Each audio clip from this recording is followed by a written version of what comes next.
போட்டிருக்கிறதா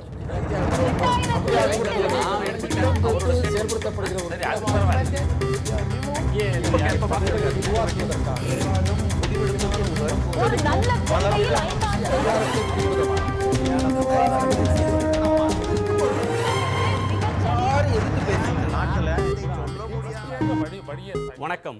நேர்பட பேசு நிகழ்ச்சிக்கு உங்களை அன்போடு வரவேற்கிறோம்.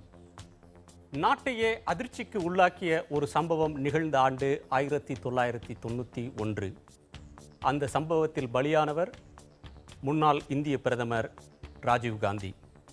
அவரது மரணம் இந்தியாவை மட்டுமல்ல உலகத்தையே உலுக்கியது. அந்த வழக்கில் தீர்ப்பு கூறப்பட்டு 4 பேர் இப்போது தூக்கு மரத்தை எதிர்நோக்கி, மரண தண்டனை எதிர்நோக்கி கருணை மனுவும் போட்டு அந்த கருணை மனுக்கள் நிராகரிக்கப்பட்ட நிலையில் ஒருவரது தண்டனை மட்டும் ஆயுள் தண்டனையாக குறைக்கப்பட்டிருக்கக்கூடிய நிலையில் 3 பேர் வேலூர் சிறையில் மரணத்தை எதிர்நோக்கி காத்து கொண்டிருக்கிறார்கள். தங்களுக்கு விதிக்கப்பட்ட தண்டனையை எதிர்த்து, கருணை மனு நிராகரிக்கப்பட்டதை எதிர்த்து உச்சநீதிமன்றத்தில் மனு தொடர்ந்து அந்த வழக்கு இப்போது நடைபெற்று கொண்டிருக்கிறது.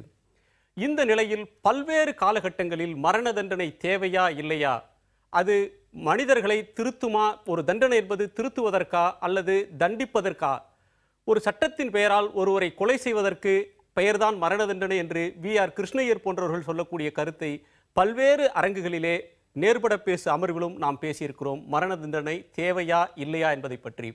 ஆனால் இன்றைக்கு நாம் பேசப்போவது இந்த வழக்கில் மரண தண்டனை விதிக்கப்பட்ட ஒருவர் சொன்னதாக சொல்லப்படும் ஒரு வாக்குமூலம் பற்றியது. 22 ஆண்டுகளுக்கு கழித்து அந்த வாக்குமூலத்தை பதிவு செய்த CBIயின் அதிகாரி திரு தியாகராஜன் முதல் முறையாக தன்னுடைய மனந்திறந்து சில கருத்துக்களை பகிர்ந்து கொண்டிருக்கிறார். மரண தண்டனைக்கு எதிரான மக்கள் இயக்கம் என்கிற இயக்கம் தயாரித்திருக்கிற உயிர் வலி என்கிற ஆவணப்பட குழுவினரோடு அவர் பகிர்ந்து கொண்ட சில தகவல்கள் இன்றைக்கு இந்தியா முழுவையும் அதிர்ச்சி அலைகளை ஏற்படுத்தி இருக்கிறது. வாக்குமூலம் பற்றி அவர் என்ன சொன்னார், வாக்குமூலம் எப்படி எடுக்கப்பட்டது என்று அவர் என்ன சொல்லியிருக்கிறார் என்பதை முதலில் பார்க்கலாம். அதை பிறகு நாம் விவாதிக்கலாம். I belong to the Indian Police Service. When Rajiv Gandhi assassination took place in 1991, I was Superintendent of Police, CBI, Kerala branch. Tamil தெரிஞ்ச ஒரு எஸ்பிங்கிற முறையில் I was also inducted into the team. அப்படி வரும்பொழுது ஒவ்வொருத்தருக்கும் ஒவ்வொரு அசைன்மெண்ட் கொடுக்குறாங்க. எனக்கு வரும்பொழுது சரி நீங்கள் இந்த கன்ஃபெஷனல் ஸ்டேட்மெண்ட்டெல்லாம் நீங்கள் ரெக்கார்ட் பண்ணுங்கள். I got that assignment of recording. அது மாதிரி அப்படி பண்ணும்பொழுது நான் எல்லாருடைய ஸ்டேட்மெண்ட்டையும் ஒரு 16 or 17 அதை நான் பண்ணினேன். அதில் என்ன ஒரு விஷயம் என்ன உறுத்துது அப்படின்னா, அப்போ அறிவு என்கிட்ட சொன்னார், சார் அப்போ எனக்கு தெரியாது இது எதுக்காக இது வாங்கிட்டு சொல்கிறாங்க, என்ன பண்ண போகிறாங்கன்னு இதெல்லாம் எனக்கு தெரியவே தெரியாதுன்னு சொன்னார். ஒரு வார்த்தை சொன்னார். பட் வாக்குமூலம் எழுதும் பொழுது அவர் எனக்கு தெரியவே தெரியாதுங்கிறத நான் எழுதலை. அப்போ இன்வெஸ்டிகேஷன் ப்ரோக்ரஸ் ஆகிட்டு இருந்தது. அதனால் நான் அந்த ஒரு ஸ்டேட்மெண்ட்டை மட்டும் நான் அதை எழுதலை. நான் தோ strictly speaking law expects you to record the statement verbatim, வார்த்தைக்கு வார்த்தை எழுத்துக்கு எழுத்து அப்படியே சொல்லணும்னு சொன்னாலுமே கூட நடைமுறையில் நாங்கள் அப்படி செய்கிறது இல்லை. மேம்போக்காக சூப்பர்ஃபிஷியலி மேம்போக்காக எடுத்துக்கொண்டு தே ஜம்ப் டு த கன்க்ளூஷன். அதாவது தெரிஞ்சு சிவராசனும் இவரும் உடந்த ராஜீவ் காந்தி கொல்லப்பட போகிறார், ராஜீவ் கொலைக்கு இது ஒரு பாம் பண்ண போகிறாங்க, அந்த பாம்புக்கு ஒரு பேட்ரி தேவைப்படுது, இது எல்லாம் முன்கூட்டியே தெரிஞ்சு இவர் போய் வாங்கிட்டு வந்தாருங்கிற மாதிரி ஒரு மேம்போக்கான மேல் நோக்கிய பார்வையில் போயிட்டாங்க. உண்மை அதுவல்ல. ஏன்னா ஒரு கன்ஃபெஷனல் ஸ்டேட்மெண்ட்டில் இல்லாத ஒன்றை நாம் யூகமாக செய்யும், ஸ்பெக்குலேஷன் சொல்லுவாங்க பாருங்கள், ஸ்பெக்குலேட் பண்ண முடியாது. It's very dangerous to speculate. இது நான் அப்பயே நான் ஃபீல் பண்ணேன். பட் அப்போ ஒன்றும் செய்யறதுக்கு அந்த ஸ்டேஜில் ஒன்றும் செய்யறதுக்கு முடியாது. அதனால தான் அறிவினுடைய விஷயத்தில் முக்கியமாக I always felt a little uneasy that the confessional statement has not been appreciated the way it should have been appreciated. அப்படி பார்க்கும் பொழுது ராஜீவ் காந்திக்கு கொலைக்கு முன்னாடி இந்த சிவராசன் ஒரு செய்தி அனுப்புகிறாரு அங்கே LTT ஹெட் குவார்ட்டர்ஸ்க்கு. இதுவரைக்கும் இந்த விஷயத்தை பற்றி நாங்கள் யாருக்கும் சொல்லவில்லை. Automatically it excludes the prior knowledge that Rajiv Gandhi is going to be assassinated. It excludes the knowledge of everybody else So this is a very solid, uncontested, unchallenged, unchallengeable evidence. I have also played a role in the sense that it was me who recorded the confession. And as I said, one thing, confession itself is not very clear, and the benefit of doubt. Why the benefit of doubt? Even there is subsequent internal evidence to clearly say that Arivu did not know beforehand that Rajiv Gandhi was going to be killed at all. So if he did not know that there was going to be killing, how can you make him party to the killing? It is illogical. It is against the evidence on record. Therefore, if you look at it from any angle, it will be miscarriage of justice if the extreme penalty is carried out. It will be very tragic and unfortunate. That is my firm conviction. நேயர்களே, திரு தியாகராஜன் அவர்களுடைய கருத்தை சில நிமிடங்கள் நாம் பார்த்தோம். ஓய்வு பெற்ற CBI அதிகாரி தான் பதிவு செய்த வாக்குமூலத்தை பற்றி முதல் முறையாக ஊடகங்களுக்கு ஒரு வாக்குமூலத்தை அளித்திருக்கிறார். அதை பற்றித்தான் நாம் விவாதிக்கப் போகிறோம். நம்மோடு இந்த நேர்பட பேசு அமர்வில் பேரறிவாளனின் தாயார் திருமதி அற்புதம் அம்மாள், சிபிஐயின் முன்னாள் இயக்குனர் திரு TR கார்த்திகேயன், மூத்த வழக்கறிஞர் திரு சண்முகசுந்தரம், தமிழ் தேசிய விடுதலை இயக்கத்தின் தோழர் தியாகு, ஓய்வு பெற்ற உயர்நீதிமன்ற நீதிபதி திரு வள்ளிநாயகம், இவர்களோடு சிபிஐ உயர் அதிகாரி ஓய்வு பெற்ற திரு ரகோத்தமன். திருமதி அற்புதம் அம்மாள், நீங்கள் தொடர்ச்சியாக உங்கள் மகனின் விடுதலைக்காக கடந்த 20 ஆண்டு காலமாக போராடி வரக்கூடியவர் என்கிற அடிப்படையில் நிச்சயமாக இந்த வாக்குமூலத்திற்கு சட்ட ரீதியாக என்ன ஏற்பு அல்லது அங்கீகாரம் இருக்குமோ இல்லையோ, உங்களை பொறுத்தவரையிலும் இது ஒரு ஆறுதலை தரக்கூடியதாக அமைந்திருக்கும் என்று நம்பலாம். இந்த வாக்குமூலம் பற்றி, அந்த அதிகாரியின் கருத்து பற்றி உங்களுடைய கருத்து என்ன? முதல்ல அந்த தொலைக்காட்சியை பார்த்துட்டு இருக்கிற தாய்மார்களுக்கு நான் ஒரு வேண்டுகோள் வைக்கிறேன். அவங்களும் ஒரு தாய் உள்ளத்தோடு இதை கவனிக்கணும். 22 ஆண்டுகளாக நான் போராடுறது எல்லாருக்குமே தெரியும். எப்போ என் மகனை விசாரிக்கணும்னு கூப்பிட்டு போனாங்களோ அன்னிலிருந்து இவனுக்கும் இந்த கொலைக்கும் தொடர்பில்லைன்னு நான் எல்லா இடத்துலையுமே சொல்லி வந்திருக்கிறேன். அவனுக்கு தீர்ப்பு வந்த பின்னாடி கூட என் மகன் எனக்கு மறுக்கப்பட்ட நீதி கிடைச்சே ஆகணும், கிடைக்கும் கண்டிப்பாக அப்படின்ற ஒரு நம்பிக்கையில் தான் என் மகனும் இருந்தான். இவர் இப்போ வெளிப்படுத்தியிருக்கிறதுக்கு நான் அவருக்கு நன்றி சொல்கிறேன். ஏன்னா ராஜீவ்காந்தியை கொன்னவன், ராஜீவ் கொலைகாரன் அப்படின்னு என் மகனை பற்றி எல்லாரும் பேசும்போது நான் எவ்வளோ வேதனைப்பட்டேன் அப்படின்றது எல்லாருக்கும் தெரியும். என் மகன் மேலே உள்ள பழி போச்சு. எனக்கு இப்போ அது ஒரு மகிழ்ச்சியாக இருக்குது. அடுத்து இந்த அவன் இது செய்யலை, தொடர்பில்லை அப்படின்ற இந்த கருத்து வலியுறுத்தி அவனை விடுதலை சீக்கிரம் செய்வாங்க அப்படின்ற ஒரு நம்பிக்கையில் நான் இருக்கேன். எனக்கு இது ஆறுதலை தந்திருக்கு அவருக்கு சொன்ன வாக்குமூலம். நன்றிமா, உங்களிடம் தொடர்ந்து பேசலாம். திரு கார்த்திகேயன், உங்கள் தலைமையிலான ஒரு புலன் விசாரணை குழுதான் இந்த புலன் விசாரணையை செய்தது. கைது செய்யப்பட்ட அனைவருக்கும் கீழ் நீதிமன்றத்திலே தண்டனையும் பெறப்பட்டது. நீங்களே பல தருணங்களில் சொன்னதைப் போல உலக அளவில் பாராட்டப்பட்ட ஒரு புலன் விசாரணை, இன்டர்போலே இதை பாராட்டியிருக்கிறது என்றெல்லாம் கூட நீங்கள் சொல்லியிருக்கிறீர்கள். உங்கள் கீழ் பணியாற்றிய ஒரு மூத்த அதிகாரி இப்படி சொல்லியிருக்கிறாரே, இதை பற்றி உங்களுடைய கருத்து என்ன?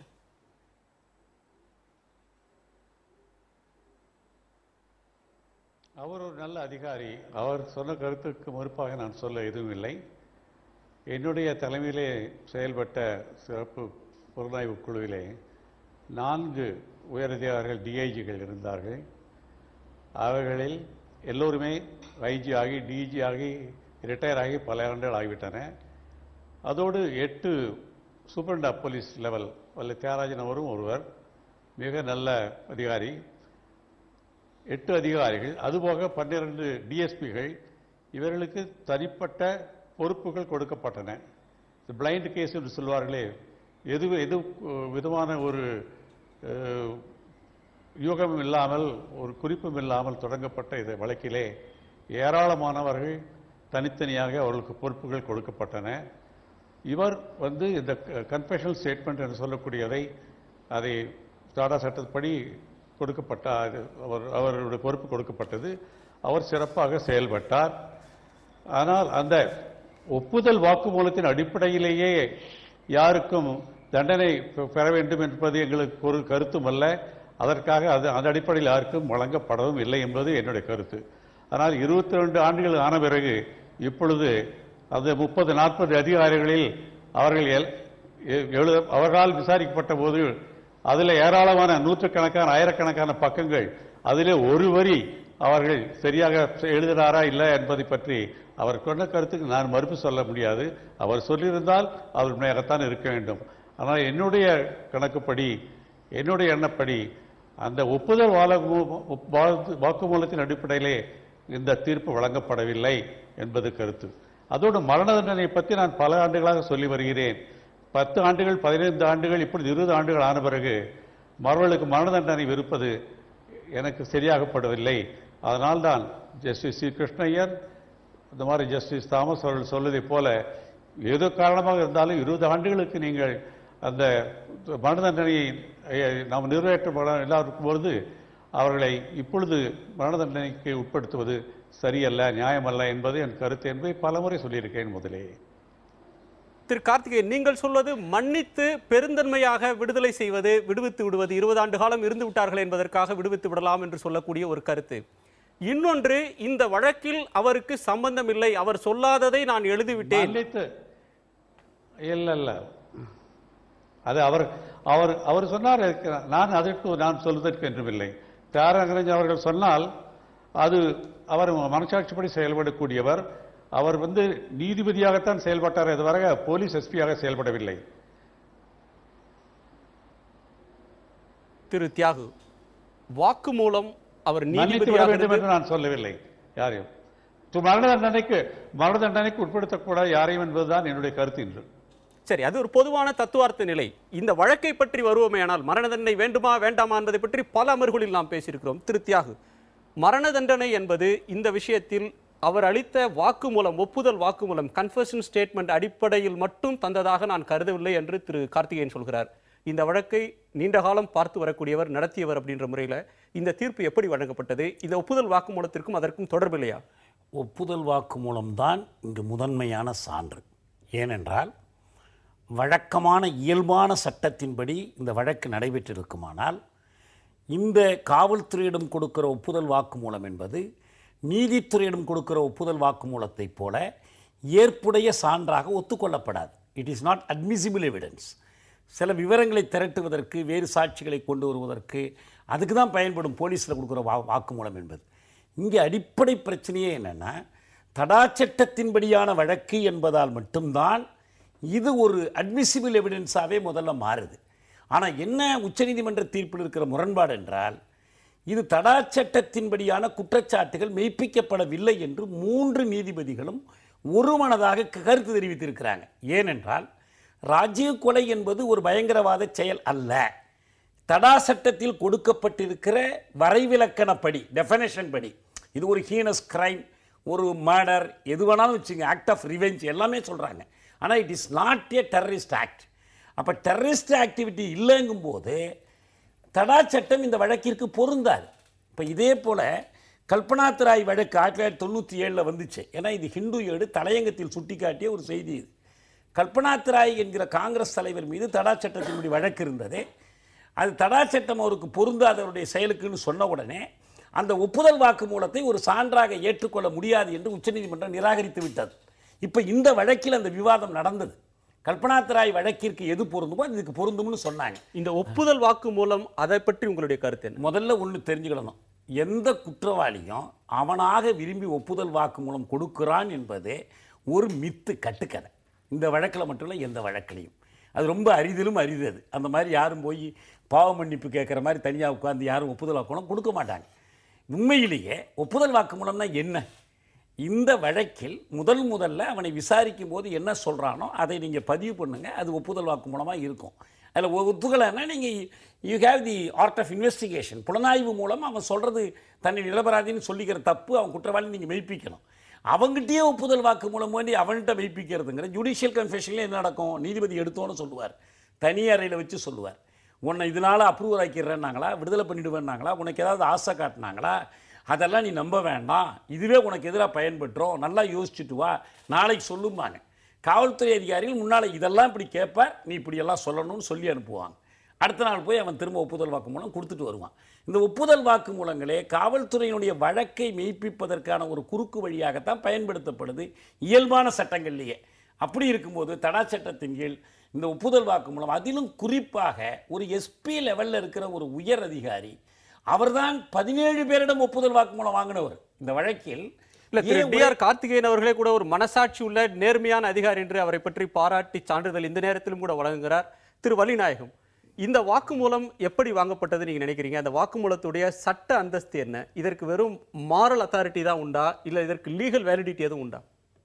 கன்ஃபெஷன் என்பது சட்டத்தின் அடிப்படையிலே நான் 2 கன்ஃபெஷனையும் கேட்கிறேன். இந்த தியாகராஜனுடைய கன்ஃபெஷனையும் கேட்கிறேன், இவர் சொன்னதையும் கேட்கிறேன். தியாகராஜன் 22 ஆண்டுகள் கழித்து நான் அன்று தவறு செய்து விட்டேன் என்று சொல்வது எந்த முறையில் நியாயம் என்று எனக்கு புரியவில்லை. ஒன்று, அப்படி ஒரு நினைவாற்றல் இருந்திருந்தால் அன்றைக்கு ஒரு குறிப்பை எடுத்திருந்து அந்த குறிப்பை காண்பித்தால் என்னால் புரிய முடியும். அது இல்லாமல் இத்தனை நாள் பொறுத்து, அதுவும் மரண தண்டனை தள்ளிவிட வேண்டும் என்று பிரசிடென்ட் ஆஃபீஸ் போது இல்ல, அவரே சொல்லியிருக்கிறாரு அதற்கு விளக்கம். என்னை உறுத்தி கொண்டே இருந்தது, என்னுடைய தவறுதான் அவருக்கு தண்டனை பெற்று தந்து விடுமோ என்று மன உறுத்தலின் விளைவாக நான் இப்போதே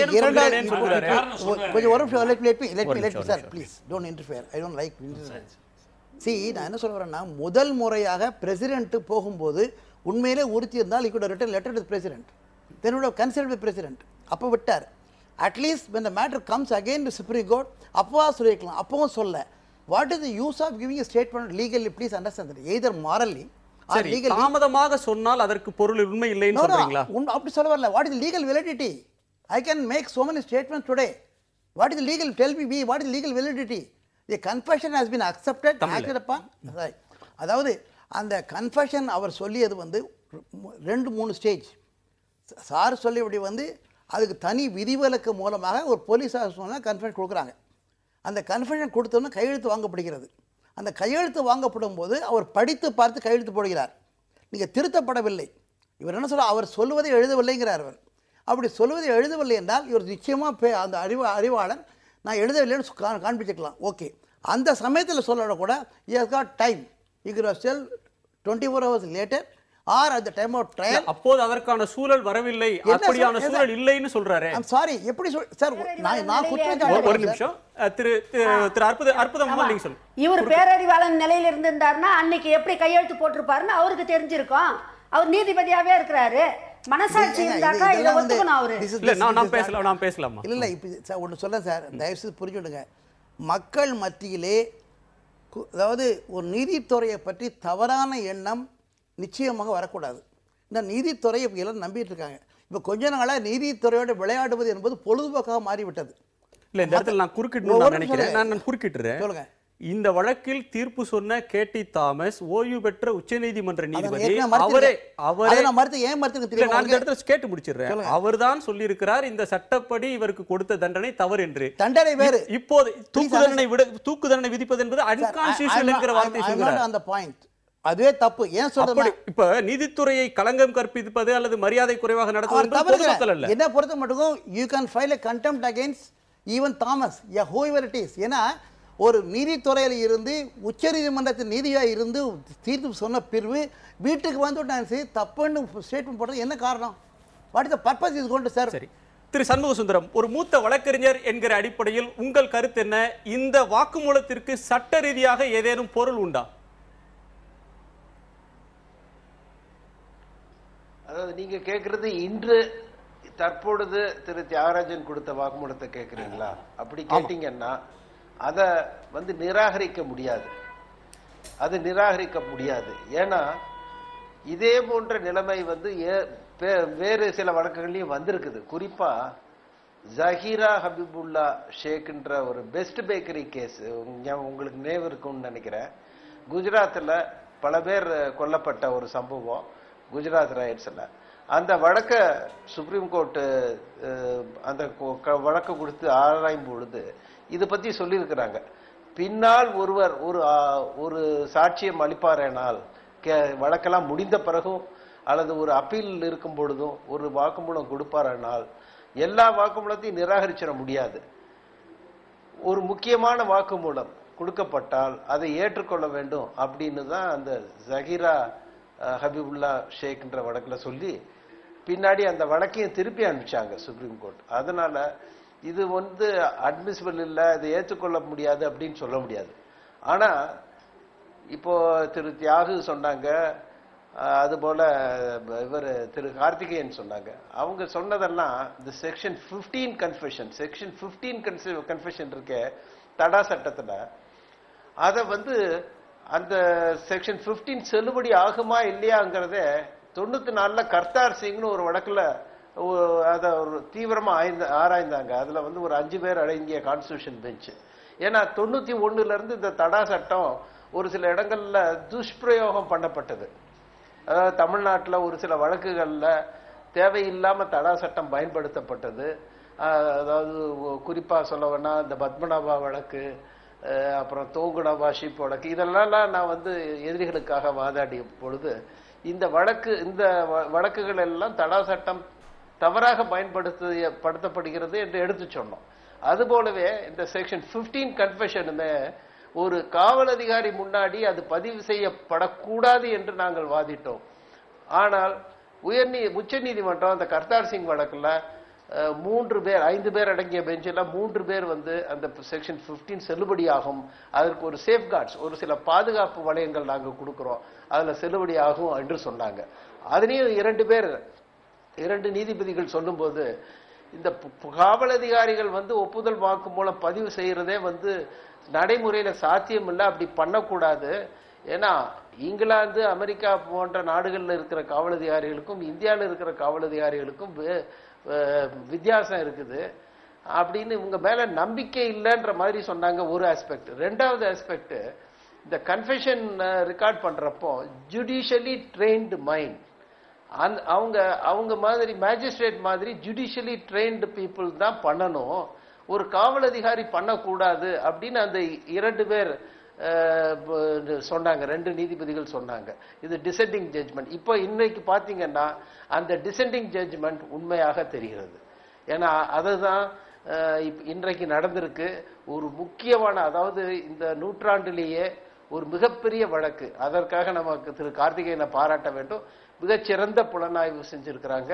ஒரு உலகம் பூராவும் இந்த வழக்கை பத்தி பார்த்து கொண்டிருக்கிறார்கள். அப்படிப்பட்ட வழக்கை புலன் விசாரணை செஞ்சாங்க, நல்ல முறையில பண்ணாங்க. பட் நடைமுறையில இந்த தவறு ஏற்பட்டு இருக்கு. அதனால ஒரு நிரபராதி தண்டிக்கப்பட்டு விடக்கூடாது. இதுல சந்தேகத்தின் பலனை அவருக்கு கொடுத்திருக்க வேண்டும். இதுதான் என்னுடைய கருத்து. இந்த செக்ஷன் 15 வந்து தவறாக பயன்படுத்தப்பட்டிருக்கு, அது முக்கியமான வழக்குல என்று பார்க்கும் பொழுது இத மேலும் இந்த இதுல சட்டத்தில் இருக்க விடக்கூடாது. எனியோ இப்ப வந்து இந்த சட்டமும் வந்து ஒரு டெம்பரரி ரெஜிஸ்ட்ரேஷன், இப்ப அந்த சட்டமும் கிடையாது. இந்த மாதிரி சூழ்நிலை இருக்குங்கிறது தான் என்னுடைய கருத்து. திரு ரஹத்மன், உங்களுடைய கருத்தை ஒரு சிறிய இடைவேளைக்கு பிறகு அறிய விரும்புகிறேன். ஒரு சிறிய இடைவேளைக்கு பிறகு நேர்பட பேசு தொடரும். திட்டம் போட்டு செயல்படுத்தப்படுகிற ஒரு சூழலை உருவாக்குவதற்காக ஒரு நல்ல